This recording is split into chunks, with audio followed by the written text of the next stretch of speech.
je vais essayer de l'envisager comme la première, c'est-à-dire pas vraiment de pression. Je sais que c'est bien de partir avec un petit peu de temps d'avance, mais que c'est aussi très facile à perdre et c'est facile de se stresser et de prendre des mauvaises décisions. Donc j'ai plutôt pas trop envie d'y penser. Je vais faire mon étape, je vais essayer de la jouer bien. Pareil, essayer de me faire un top 10 propre si je peux. Et puis on verra à l'arrivée ce que ça donnera. L'étape me plaît bien, elle a l'air assez rapide, elle n'a pas l'air trop propice à des écarts monumentaux, je pense. Après on verra, on peut avoir quelques surprises. Mais voilà, je l'aborde sans trop de pression. On verra plus tard pour ça. C'est plutôt calme au départ et plutôt calme pour la première nuit. Donc même si on n'a pas tout le schéma en tête, je pense qu'on aura le temps d'étudier tout ça tranquillement en descendant aux îles Scilly. Voilà, c'est vrai que le beau morceau, on va dire, c'est entre les îles Scilly et l'île de Wight, à Needles Fairway. Et voilà, après une petite redescente sur la Bretagne qui s'annonce un peu stratégique mais pas violente du tout.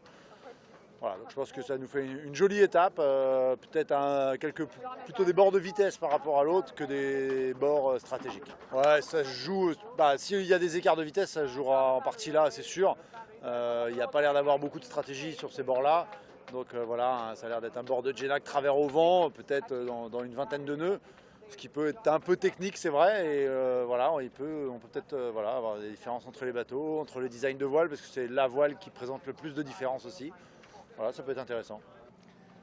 Ah, c'est sûr que je vais essayer de naviguer devant, de naviguer le mieux possible. J'ai pris un peu en confiance avec cette dernière étape. Après, il va se passer encore plein de choses, c'est sûr. Ce circuit il est hyper exigeant, il faut se mettre dans les limites. Moi, je suis prêt à le faire, à me réengager à bloc, c'est le but. Et si je peux jouer avec les meilleurs encore, ça sera super, ouais, j'espère. Il y a du vent fort un peu le long de la côte sud anglaise. Est-ce que ce sera Génois, Solent après avoir roulé le code 0? Ça je sais pas, mais on verra. Et c'est dans 24 heures après Bishop, donc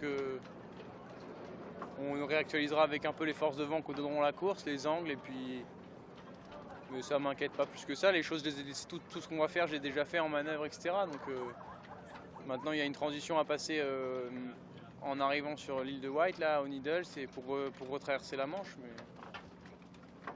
ça c'est encore un peu d'incertitude, mais on espère que...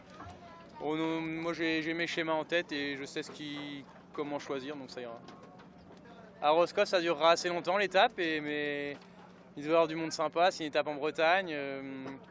C'est pas chez nous, mais pas loin. Et nous, les partenaires, c'est la région Bretagne, Mutuelle de Bretagne. Donc Roscoff, c'est un peu leur terre. Donc si on peut arriver bien placé et que la fête soit belle, c'est top. Et on est deux avec Loïs, et donc s'il y a au moins un bateau qui peut être vraiment bien, j'espère bien ça. Ouais.